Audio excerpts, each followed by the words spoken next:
दिलचस्प बात यह है कि इमरान खान की पार्टी कहती थी कि अमेरिका जो है वो मुदाखलत कर रहा है, ऐसे जब उन्हें निकाला गया था। हाँ।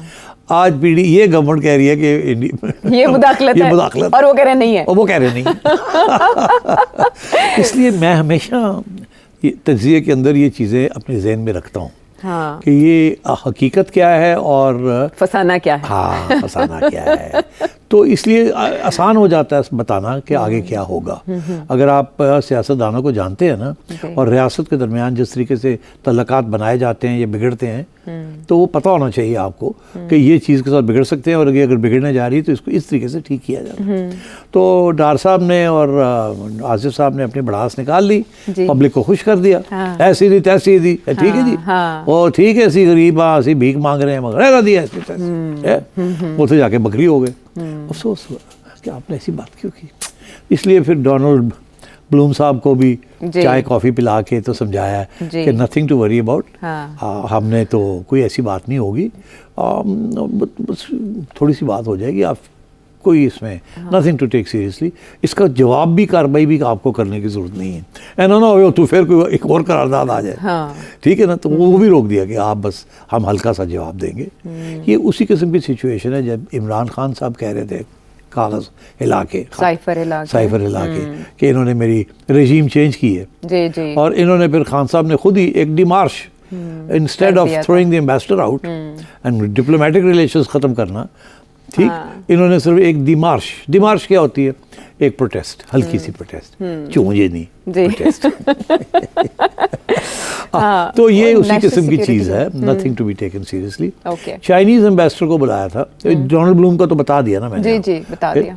तो वो डोनाल्ड ब्लूम ने कहा don't worry we understand and it's perfectly alright, just keep the rhetoric down, tone down रखे, no problem, I will explain. Shaista Parvez Malik साहिबा ने बहुत शाइस्ता अंदाज में प्रेजेंट किया, उन्होंने अपना, और देखो ना करवाया भी किससे। जी gentle lady, gently she did it, and she has good relations with the Americans. Okay. हाँ, अमेरिकन शिकन यहाँ आते हैं ना लाहौर में, तो वो शाइस्ता से भी मिलते हैं, और वो चाय पानी चलता रहता है वहाँ, और वो भी आती जाती रहती है। She is very gentle, educated, sophisticated lady. तो इसलिए उनके जरिए, ताकि सिग्नल भी ये नहीं ना कि वहाँ किसी और के जरिए करवा लेते तो फिर ख्वाजा आसिफ या ये सागदार साहब भी कर देते। तो सागदार तो खैर कभी भी ऐसी जुबान ना इस्तेमाल करते हैं, ख्वाजा साहब तो कोई पता नहीं। ख्वाजा साहब कभी कभी घूम जाते हैं, नहीं अमेरिका के मामले में भी घूम जाते हैं। ओहो, ख्वाजा साहब किसी चीज से घूम सकते हैं। अच्छा, ऐसी की वजह ओ ना जाने, खुदा दा खौफ करो, तुसी मेरे तलका खाजे ना खराब करने ने,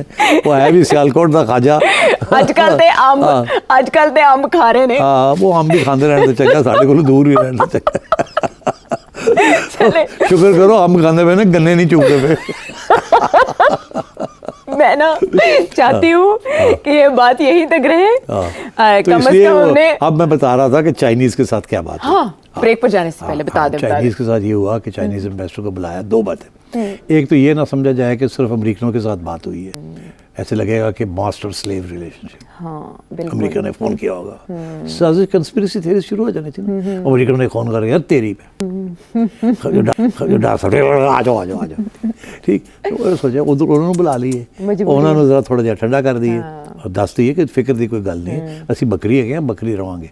तो उधर चाइनीज को बुला के कह दिए तुसी फिक्र ना करो, नहीं ना, वो अदले वो जनाब मिलिट्री ऑपरेशन। अच्छा, अज़्म इस्तेहकाम। हाँ, इस्तेहकाम। अच्छा, ये अदम इस्तेहकाम नहीं है, ये कुछ और है, हम करेंगे।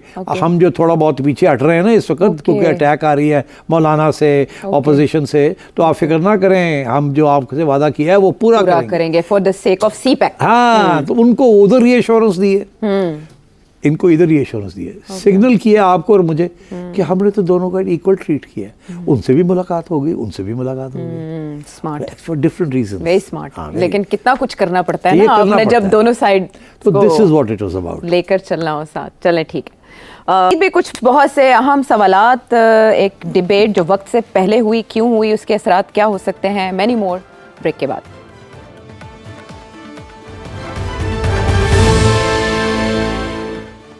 शो में एक बार फिर खुश आमदेद। जो करारदाद कौमी असम्बली में सिरसा अमरीका के हवाले से मंजूर की गई है, उस की सुन्नी इत्तेहाद काउंसिल ने हिमायत नहीं की, पाकिस्तान तहरीक-ए-इंसाफ ने भी उसे मुदाखलत मानने से इनकार कर दिया जो अमरीकी कांग्रेस में हुआ। लेकिन दूसरी तरफ जो पाकिस्तान तहरीक-ए-इंसाफ है उसको लेकर चहमगोइयाँ इसलिए शुरू हो गई हैं कि उमर अयूब साहब का इस्तीफ़ा आ गया, और ज़राए ये बता रहे हैं कि उमर अयूब साहब को इस इस्तीफ़े के लिए सेक्रेटरी जनरल के ओहदे से उन्होंने इस्तीफ़ा दिया। उन्होंने कहा मेरी मजबूरी है, एक सियासी ओहदा एक पार्लिमानी, दोनों तरफ जिम्मेदारियाँ निभाई नहीं जा सकती। लेकिन खबरें ज़राए से ये आ रही हैं, नकवी साहब सुन रहे थे ये बात कि sorry. अच्छा, वैसे आपने ना एकदम जहन के कुछ गोशे रोशन कर दिए नहीं, मेरे कुछ दुखती रग के ऊपर प्रश्न किसकी दुखती रग? हाय ना पूछो। अच्छा खैर क्या ना छेड़ो दर्दमंदों को, न जाने दिल से क्या निकले। तो पाकिस्तान तहरीक-ए-इंसाफ से क्या निकलने जा रहा है ये आपसे जानना बहुत ज़रूरी है, क्योंकि 1 साल हो गया इमरान खान साहब की अरेस्ट को, और तब से ये खबरें, हमेशा ये होता है कि पार्टी हेड अगर नहीं है तो पार्टी टूट सकती है, लेकिन खबरें अब 1 साल बाद जाके आ रही हैं सामने के फॉरवर्ड ब्लॉक बनने जा रहा है, और फिर पार्टी चेयरमैन भी चेंज हो जाएगा, CM KP के हवाले से भी खबरें आ रही हैं, और ये जनरल सेक्रेटरी के ओहदे से ये मुस्ताफ़ी हुए उमर अयूब साहब, तो पंजाब से सेक्रेटरी जनरल लाने की बात हो रही है। सिर्फ पक क्या रहा है पाकिस्तान तहरीक? देखिए PTI में हमेशा से कहता था कि PTI एक पार्टी नहीं है, एक मूवमेंट है। फैन क्लब नहीं, फैन क्लब है, फैन क्लब ही है, बट फैन क्लब इतने बड़े नहीं होते ना। अच्छा। कल्ट्स बड़े हो जाते हैं, मगर ये एक मूवमेंट बन गया। अब ये शुरू हुआ था एज अ फैन क्लब, फिर ये कल्ट बना। अच्छा। फिर इसको पार्टी बनाने की कोशिश की। इस्टेब्लिशमेंट का बहुत बड़ा रोल था उस वक्त की इस्टेब्लिशमेंट का। ये इनकी तो कोशिश थी कि 2013 में ये इसको ले आया जाए, मगर वो ये अपनी पार्टी नहीं बना सके। वो पार्टी को ऑर्गेनाइज करना पड़ता है, इलेक्शन कराने पड़ते हैं। खान साहब यकीन ही नहीं रखते, खान साहब ऑर्गेनाइज नहीं कर सकते, ना ही पार्टी लीड कर सकते हैं। खान साहब is a one man show. तो पार्टी उसी तरीके से फिर पार्टी ये बनी है। अच्छा। हर किस्म का बंदा उसके अंदर कूद गया है। सिर्फ ये नहीं कि नौजवान लोग हैं, बूढ़े भी हैं, मिडिल एज भी हैं। ये नहीं है कि सिर्फ गरीब लोग हैं, अमीर लोग भी हैं, सारे हैं। It's become a movement. जैसे लॉयर्स मूवमेंट था ना for the independence of judiciary, ये भी एक मूवमेंट बन गया है अगेंस्ट करप्शन। क्योंकि 30 साल से एक बयानिया एस्टैब्लिशमेंट की तरफ से चल रहा था कि सियासतदान करप्ट हैं, और वही दो पार्टीज आ रही थी, जा रही थी। तो जो नई पौध जो बनी है, पिछली 2 जनरेशन अब नई आगे आ चुकी है। ये तो 30 साल से चल रहा है, 40 साल से करप्ट, नॉन करप्ट। बिल्कुल। 2 दफ़ा एक गवर्नमेंट को निकाला गया करप्शन के ऊपर, 2 दफ़ा दूसरी गवर्नमेंट को निकाला गया करप्शन के ऊपर। हम लोग भूल जाते हैं, तारीख का नहीं पता। 1990 के अंदर मोहतरमा की गवर्नमेंट को करप्शन चार्जेस के ऊपर प्रेसिडेंट इसाक ने डिसमिस किया, और सुप्रीम कोर्ट ने कहा था सही चार्ज लगाया है, अप्रूव कर दिया था। उसके बाद नवाज शरीफ साहब को निकाला, उनके ऊपर भी करप्शन के चार्जेस, उनके ऊपर उनका ये हुआ कि सुप्रीम कोर्ट ने उनको वापस रिस्टोर कर दिया। उसके बाद फिर फौज ने कहा जी खुदा हाफिज, चलो लड़ाई झगड़े बंद करो। तो दोनों चले गए। फिर मोहतरमा आई, और मोहतरमा को फिर दूसरी दफा सुप्रीम कोर्ट ने फारग कर दिया, प्रेसिडेंट साहब ने निकाल दिया, और करप्शन के चार्जेस लगाए। तो मैं ये समझता हूँ कि ये चीज़ें चलती रही हैं, और ये एक बयानिया बन चुका था against Peoples Party and against Noon League. तो वो जो नई जनरेशन आई उनको तो नहीं पता पहले क्या होता रहा और क्या नहीं होता रहा, और जो दूसरी गवर्नमेंट्स आती रही हैं क्या वो करप्ट थी नहीं थी, कितनी थी, तो उनको तो यही पिछले 5-10 साल की तारीख का पता है। तो अब मूवमेंट बन गया इमरान खान के ऊपर। देखिए इमरान खान 92 में वर्ल्ड कप जीते थे, ठीक। जो लोग बहुत से सपोर्ट कर रहे हैं वो तो पैदा भी नहीं हुए थे उस वक्त जी, ठीक है। तो अब खान साहब ने उस वक्त उनको पूछा गया कि तुम सियासत, बिकॉज उस वक्त बहुत बड़ी लहर थी इनके हक में, तो खान साहब ने कहा नहीं मैंने सियासत कभी नहीं करनी, नहीं होनी। तो बाद में उन्होंने 2 इलेक्शन लड़े, 2 नहीं 3 इलेक्शन लड़े खुद। मेरा ख्याल है पहला इलेक्शन उन्होंने 96 में लड़ा, फिर उन्होंने 2002 में लड़ा, फिर उन्होंने 2008 में लड़ा, फिर उन्होंने 2013 में लड़ा। 4 इलेक्शन लड़े उन्होंने, और 4 इलेक्शन में अवाम ने उनको सपोर्ट नहीं दिया। तो फिर जब इस्टेब्लिशमेंट ने ये फैसला किया कि अब इनको उठाना है, तो फिर उठा लिया उनको, और फिर 2018 में उनको बिठा भी दिया इकट्ठा करके। हालांकि उसके ऊपर भी बड़े इश्यूज थे, selected prime minister and so on and so fourth. Bilawal Bhutto साहब। तो मैं ये समझता हूँ कि ये पार्टी नहीं है, ये मूवमेंट था। अब इसको पार्टी बनाने की कोशिश की जा रही है। अच्छा, ठीक।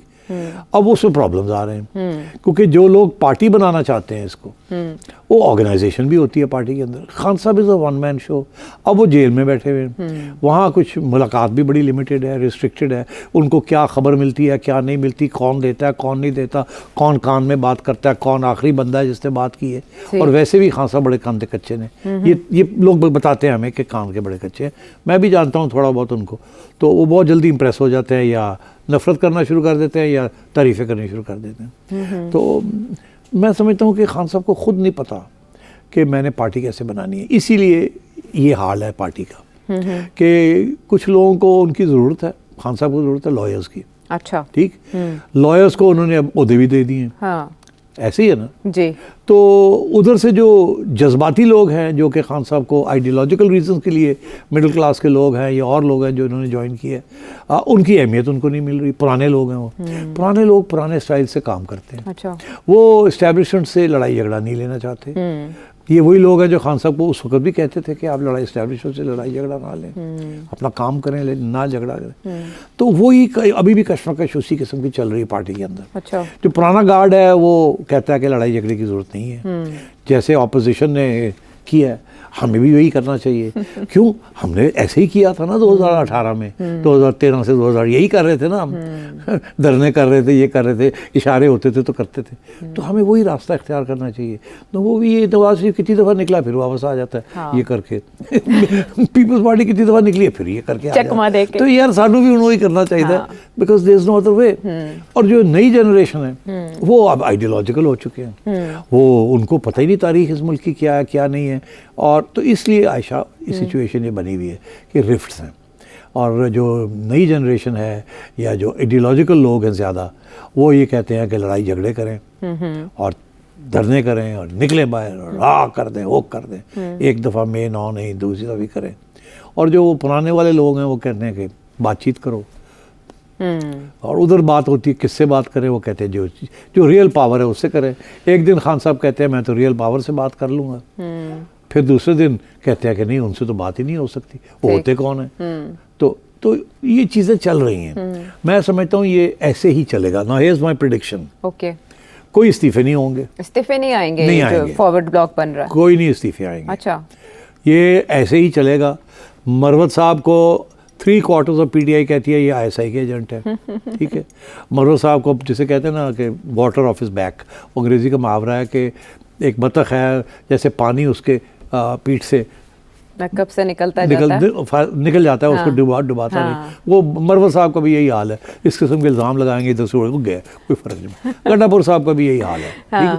उन दोनों के ऊपर बड़े सख्त इल्ज़ाम लगा रहे हैं पीटीआई के जो अंदर के आइडियोलॉग्स हैं, फायरी लोग जो हैं। अच्छा, और फिर फवाद चौधरी जैसे लोग हैं जो इधर भी जाते हैं ऐसे भी जाते हैं, कहते हैं एस्टैब्लिशमेंट से लगा के रखनी चाहिए थी, ऐसे नहीं लगा के खाएं तो। अच्छा, जब इमरान खान के करीब थे तो फवाद चौधरी साहब वही बातें करते थे जो खान साहब को पसंद कहते थे, हाँ। और इनफैक्ट प्राइवेट कॉन्वर्सेशन में हमने ये भी सुना था भरते थे कि जी वो की करिए वो खान नूं बड़ा मजा आता है मेरी गल्लां दे। तो मैं फिर वही गल्लां ज़माने में फवाद चौधरी साहब इतने अच्छे मुहावरे बोलते थे पंजाबी के, मास्टर है ना, मीडिया सेवी है बहुत, और वकील भी है ऊपर से, और पर्सनालिटी भी खान साहब को जानता है। और बस वो अब आप समझे, मगर वो फिसल गया ना थोड़ा सा, उसका ख्याल था कि ये तो फारग हो गया खान हो, तो नहीं तो मैं हूँ, तो इसलिए फिर वो खान ने देख लिया अच्छा उधर तो आपको याद है वो जब उसको गिरफ्तार करने आए थे तो कैसे भागे थे? जी वो भागे थे, भागते नहीं है। तारीख के अंदर भुट्टो साहब कभी नहीं भागे थे, नवाज शरीफ कभी नहीं भागा, शहबाज शरीफ भी कभी नहीं भागा।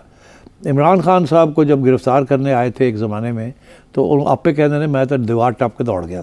हाँ, वो एक फिटिश भी है। और फवाद चौधरी साहब भी जिससे पुलिस आई सी लैंड वो अपनी गड्डी जा रहे थे, देखा पुलिस दौड़ गए, जाकर उन्हें पढ़ लिया दत्ते हालत। उस वक्त तो चले गए थे, बाद में पकड़े गए। तो बात ये है कि इसका फ़ायदा क्या है? तो अब ये है कि ये चलेगी ऐसी बात, कोई रेजिग्नेशंस नहीं होंगे। ये जो है ना, आपने एक ने तो खुद रिज़ाइन कर दिया पार्टी, उसने देख लिया कि सिचुएशन क्या है, खान साहब के कान भरे जा रहे हैं, ठीक है। तो वो उन्हें आप ही पहले ही कि मैं ज़रा साइड पे हो जाऊँ। Real power is not as secretary general of the party. इस पार्टी के अंदर तो जितने लोग हैं उतने सेक्रेटरी जनरल्स हैं। आपका ख्याल है कि उमर का सेक्रेटरी जनरल ज़्यादा वजन है देन गंडापुर या मरवत या फवाद या एनीबडी एल्स जितने लोग बयान दे रहे हैं, ठीक है ना? तो उसने कहा कि ये ओहदा तो छोड़ो ना, ये तो गांधी है, तो मैं जरा लीडर ऑफ द ऑपोजिशन है वही ठीक है, दैट्स द रियल थिंग।